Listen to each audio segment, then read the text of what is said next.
औज़ुबिल्लाहिमिनश्शैतानिर्रजीम बिस्मिल्लाहिर्रहमानिर्रहीम। अस्सलामुअलैकुम मेरे प्यारे दोस्तों, मैं हूँ आपका मेज़बान मोहम्मद ज़ीशान अफजल। मेरे प्यारे दोस्तों, आज मैं अपनी इस वीडियो में हम सब लोगों की इस्लाह के लिए हज़रत मोहम्मद सल्लल्लाहु अलैहि वसल्लम की चंद अहदीस मुबारक लेकर आया हूँ, जो कि हमारी ज़िंदगी में बहुत काम आ सकती हैं, जिससे हम सब लोगों की इस्लाह हो सकती है। तो चलिए चलते हैं हम अपनी पहली हदीस की तरफ। हज़रत अबू ज़र रज़ियल्लाहु ताला अन्हु फरमाते हैं कि एक मरतबा नबी करीम सल्लल्लाहु अलैहि वसल्लम सर्दी के मौसम में बाहर तशरीफ़ लाए और पत्ते दरख्तों से गिर रहे थे। आप सल्लल्लाहु अलैहि वसल्लम ने एक दरख्त की टहनी हाथ में ली, उसके पत्ते और भी गिरने लगे।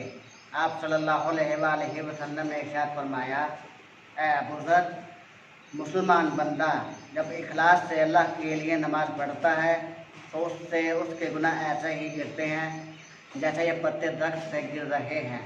अल्लाह ताला हमें भी 5 वक्त की नमाज सिर्फ अपनी ही रज़ा की खातिर पढ़ने की तौफीक अता फरमाए।